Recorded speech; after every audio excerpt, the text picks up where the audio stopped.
You arrive at the edge of a narrow fjord, where the sea narrows between mountains carved by ice and time. The air is sharp and cool, carrying the scent of pine and salt, touched with smoke drifting from a distant hearth. A longship rests at anchor near the shore, its carved dragon prow gazing outward toward the horizon. Its oars are raised, silent now, resting like folded wings. The hull creaks softly as the tide shifts beneath it, the sound deep and reassuring, as though the sea itself is breathing. You step onto a path of stones slick with frost, each step measured, steady. Above you, cliffs rise into the fading light, their crowns dusted with snow. A thin ribbon of smoke rises from the valley beyond, where the village waits. The sky is painted in winter's palette, soft indigo, streaks of pale gold, the first stars trembling faintly above. The air settles on your skin like a cool veil, awakening your breath, sharpening your senses. For a moment, you pause. The fjord is still, the water smooth as polished glass, mirroring the mountains and sky. In the reflection, the world seems doubled, one above, one below, and you feel yourself balanced between them, held by both earth and water. A gull drifts across the horizon, its wings catching the last light. Somewhere, faintly, a horn sounds, not harsh, but low and resonant, a call to the hall where warmth and voices wait. And so, you begin your walk inland, the fjord behind you like a dream, the promise of firelight ahead.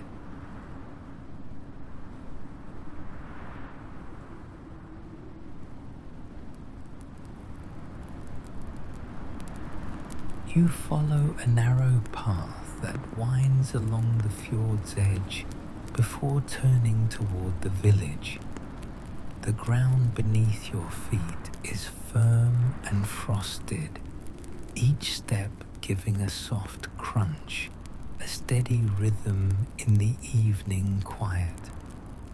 The houses here are small and strong, built of timber and turf.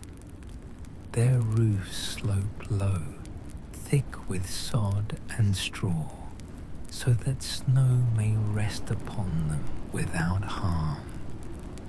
Smoke rises in thin trails from holes at the rooftops, carrying with it the mingled scents of pine wood, roasting meat, and peat moss smouldering low. A dog, shaggy and sharp-eyed, watches you from beside one doorway, its ears pricked, its body stilled. After a moment, it relaxes, lowering itself onto its paws, content to let you pass. Children's laughter drifts faintly through the air, then vanishes behind a wooden door as it closes.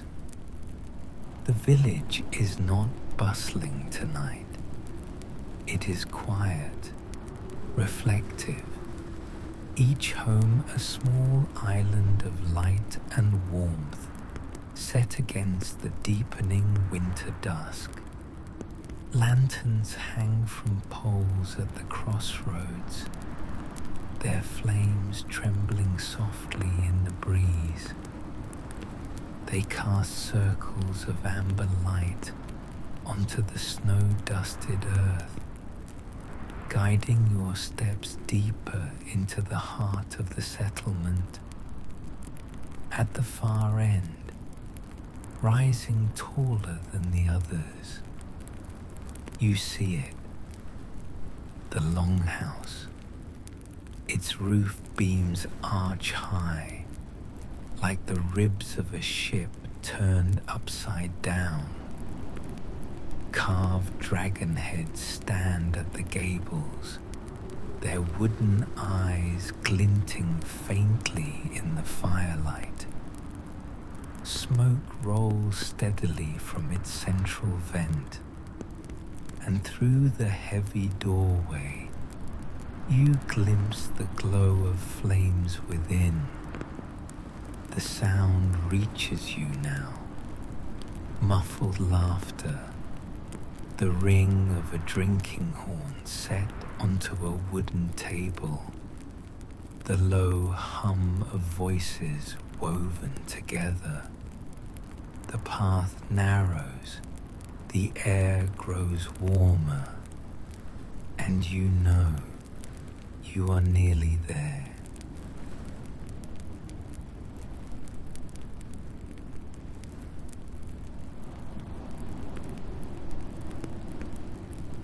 You place your hand against the great wooden door of the Longhouse, its surface rough with age, carved with swirling knots and runes worn smooth by many winters. The iron handle is cold beneath your palm. With a deep push, the door yields, creaking wide, and warmth rushes outward to meet you. Inside, the Longhouse glows with firelight. A central hearth runs nearly the length of the hall, flames dancing and sending sparks upward into the smoke hole above. The air is thick with the scents of pine resin, roasted meat, and honeyed mead. Shadows leap and bend along the high rafters, carved beams that stretch like the inside of a ship.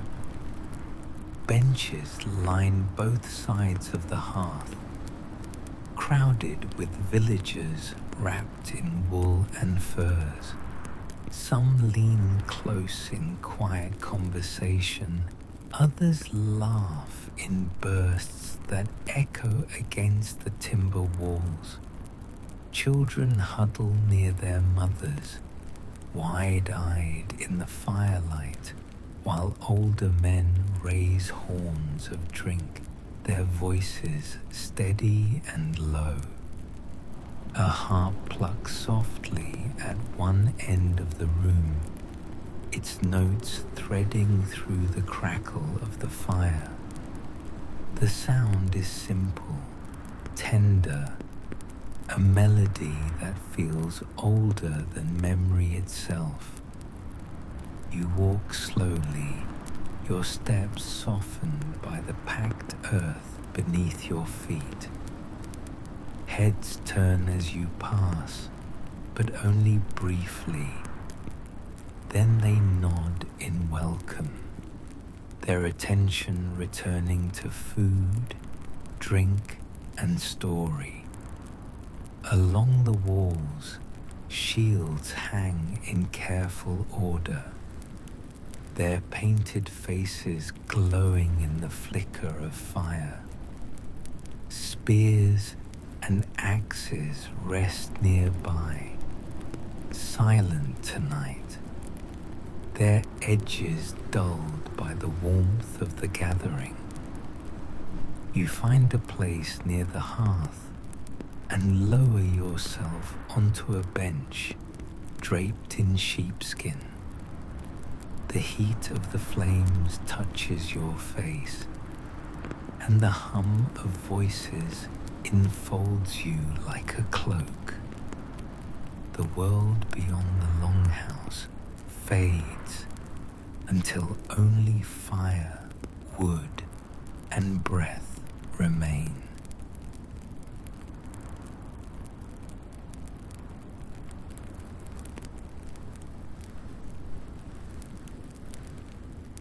Before you, the hearth glows brighter as servants move along its length, carrying clay bowls and wooden platters. The air grows rich with the smell of roasted lamb, thick barley stew, and warm bread brushed with butter. A wide table is set at the hall's center, its surface worn smooth by countless meals before this one. Upon it are bowls of berries preserved from the summer harvest, wheels of pale cheese, and baskets of flatbread wrapped in linen. Clay jugs of ale and mead gleam in the firelight, their contents catching gold as they are poured. A horn is lifted and passed down the benches. Each hand that receives it holds it steady, drinks deeply, and hands it on, the gesture unhurried and solemn, as though the horn carries more than mead, as though it carries memory itself. A woman across from you breaks bread and offers it to a child at her side, her woolen sleeves edged with stitched patterns of red and white. The child accepts it silently, his face shining in the glow of the fire. Nearby, two men exchange a quiet story, their voices low, but their eyes bright with laughter. The feast is not loud, not wild. It is steady, unbroken, a rhythm of nourishment and companionship. Wooden spoons scrape against bowls, a jug tips, a laugh rises and fades. The hall sways gently with these sounds, as though breathing with its people. At the far end, a man with silver hair and a long beard raises his horn once more. The voices quiet, not in silence, but in respect. His words are slow, spoken in a tongue that feels weighty, rooted in the land itself. He speaks of winter's arrival, of ancestors remembered, of strength drawn from the hearth and from one another. When he finishes, the hall exhales and the feast continues. You take a sip of mead, sweet and warm, the honeyed liquid flowing through you like fire. Your body loosens, your breath deepens, and you are held in this moment, in the warmth, in the food, in the company of those who gather here.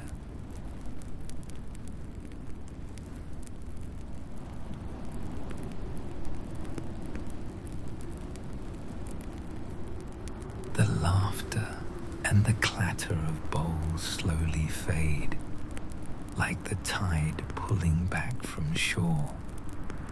A hush settles over the Longhouse, and all eyes turn toward the far end of the hall. There, the skald rises, the storyteller, draped in a cloak of dark wool, trimmed with fox fur. His hair is long, his beard flecked with grey, and in his hand he holds a small harp of carved wood, its strings catching the light of the flames. He plucks a few notes, testing their voice in the smoky air. The sound is soft but clear, each string vibrating like the breath of the hall itself. Then his voice begins, low at first, steady, like a river carving its way through stone. He sings not in haste, but in rhythm, each word shaped carefully, as though it had been waiting to be spoken again after countless winters. His song speaks of longships setting forth across silver seas, of gods who walked among mortals, of warriors remembered not for their battles, but for their honor, their loyalty, their love of hearth and kin. Children lean closer to their mothers, wide-eyed. Older men nod slowly, their eyes fixed on the flames as the verses stir memories older than their own. Women press their hands together, listening, their breath rising and falling with the melody. The skald's voice deepens, rises, falls, weaving images that seem to take form in the firelight itself. For a moment, you see them, sails full against the wind, stars mirrored on the ocean, a hall of gold beyond the mortal world. Then, gently, his song narrows, the harp slows, the words soften, until the tale becomes a whisper, a promise, a reminder that all who gather tonight are part of the same story. When he ends, the silence that follows is not empty. It is full, deep, unbroken. The fire crackles. A single cough echoes from the shadows. And slowly, voices rise again. Softer now, touched with reverence.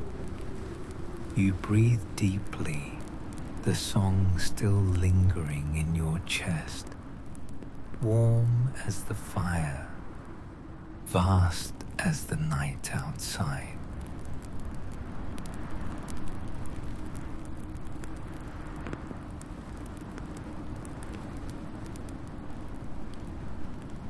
You rise from the bench and make your way toward the door, the warmth of the hearth still clinging to your skin. The heavy wood shifts open with a groan, and you step into the night. The air is sharp and cold, filling your lungs with a clean, bracing freshness. Frost coats the ground in a pale shimmer, glowing beneath the stars. Each step you take across the packed snow crunches softly, the sound carrying into the stillness. Above you, the sky is vast, a dome of deep indigo pierced with constellations.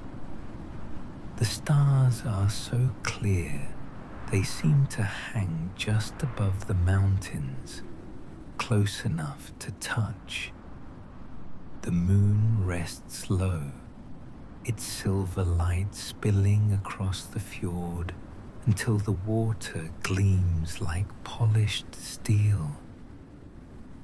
The longhouse behind you hums faintly, its smoke trailing into the night, firelight spilling through cracks in the wood. From within, the muffled sounds of laughter and voices rise. But out here, the world is quieter. Only the slow rhythm of waves against the shore, the sigh of a breeze through pine, and the far-off call of an owl. You walk toward the edge of the fjord, where the longship waits. Its dragon prow glimmers faintly in the moonlight, eyes fierce even in stillness. Reflections ripple in the water, the ship, the stars, the mountains. A mirrored world, vast and endless. For a long moment, you breathe in the silence, the stillness, the unshakable presence of the earth and sky. The cold brushes your cheeks, but it does not bite. It steadies you, clears your thoughts like wind sweeping snow from stone. Behind you, the door opens again, a burst of warmth spilling into the dark. It calls you back, but for a heartbeat longer you linger. You let the night hold you, wrapped in stars and frost, before returning to the fire's embrace.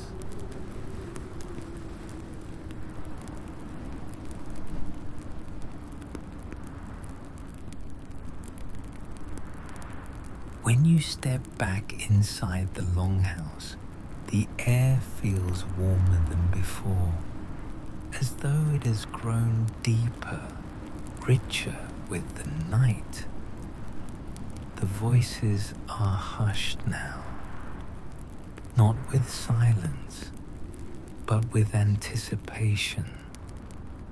The feast has ended, the skald has spoken, and now the hearth itself becomes the center of the hall.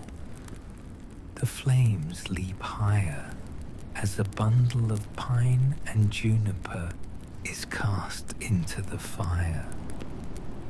The crackle sharpens, sending sparks upward, curling smoke through the roof vent to the stars. The scent is sharp, resinous, filling the air with a cleansing clarity. The villagers draw closer to the hearth, their faces aglow in amber light. Children clutch their parents' hands, elders lean on staffs, and all eyes fix on the flames. No one commands the gathering. It feels older than that, a rhythm remembered more than instructed. A woman steps forward, holding a small bowl carved from bone. Inside is grain, carefully saved from the harvest. She scatters it into the fire, and the embers flare. A man follows with a carved cup of mead, pouring it into the flames, the liquid sizzling, releasing a sweet, honeyed scent. No words are spoken, and yet there is meaning in every movement. The offerings are small but weighty, gestures of thanks, of hope, of remembrance. The fire receives them, devouring and transforming, carrying smoke upward into the night. The skald hums again, this time not a story, but a low, steady tone, as though echoing the heartbeat of the hall. Others join softly, their voices weaving into a drone that fills the space without breaking its stillness. You watch the flames bend and coil, the smoke rising like a ribbon into the rafters. For a moment, you feel the boundary blur between earth and sky, between hall and hearth, between body and breath. The fire steadies, the offerings complete. Slowly, the hum fades, leaving only the crackle of flame. Yet the hall feels changed, wrapped now in a calm reverence, as though the night itself has accepted the gift.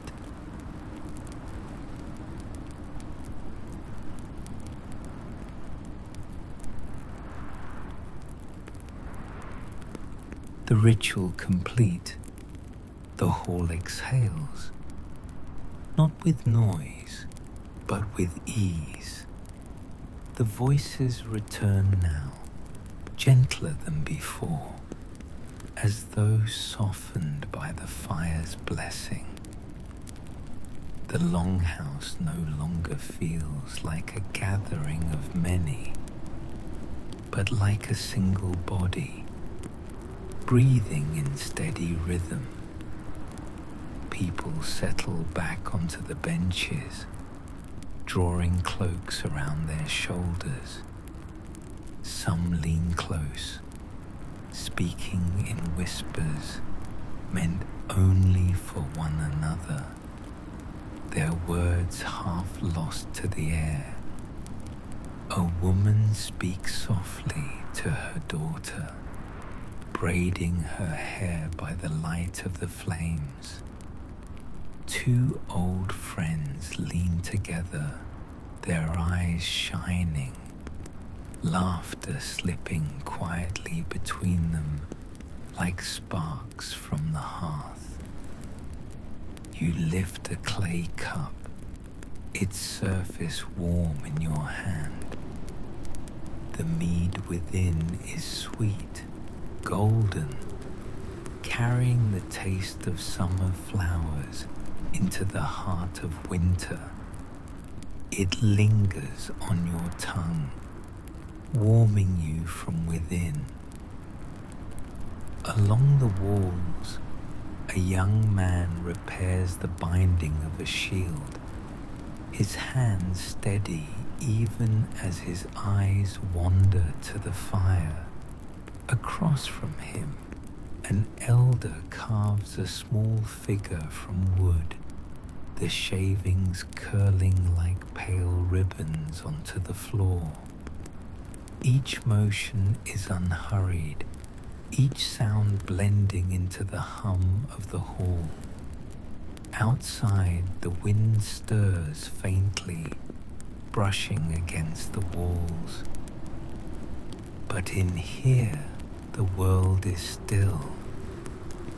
The fire snaps, voices murmur. A child sighs as her head drifts to her mother's lap. The longhouse feels endless, yet intimate. Vast beams overhead, but warmth enclosing you like a cloak. You do not feel like an outsider here. You feel woven in, as though your presence has always belonged. Your eyes drift across the hall, the shields, the furs, the carved beams, the glowing hearth, all of it settling into memory, into the quiet rhythm of your breath. And for a moment, it feels as if time itself has slowed, folding into the simple comfort of fire, voice, and night.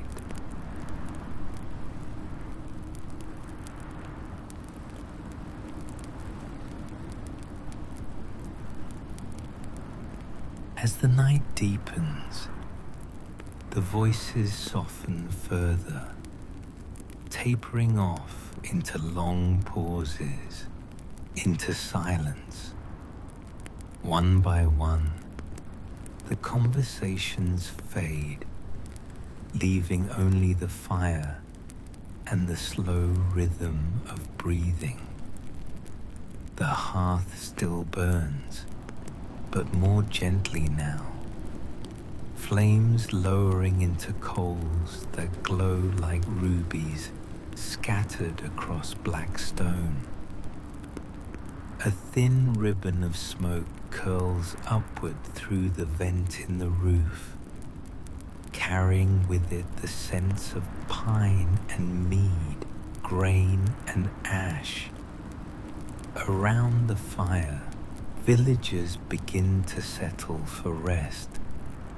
Some draw woolen blankets around their shoulders, lying back against furs spread thick on the floor. Others lean against the timber walls, their heads bowed, eyes closing. Children curl beside their mothers, their breathing slow and steady. A dog shifts near the doorway, sighs, and sinks into sleep.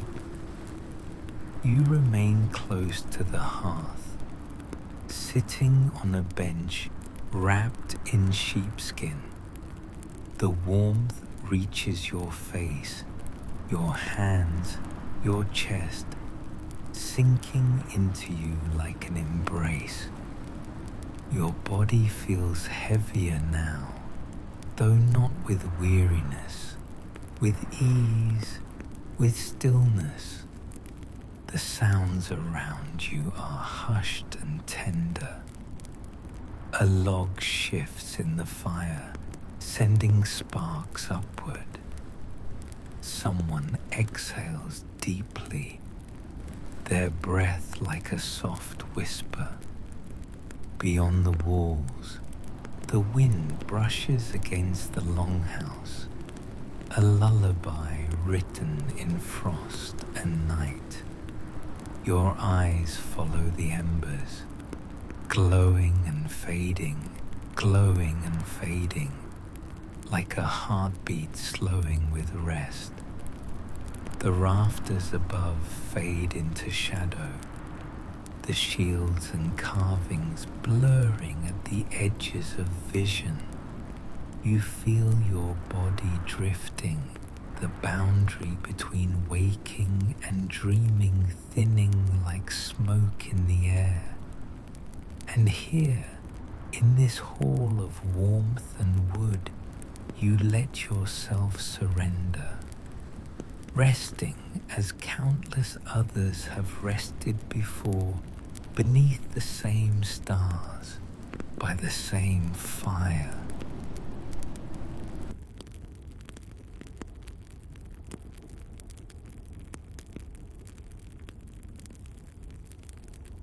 The Longhouse has grown almost silent now, wrapped in a blanket of warmth and sleep.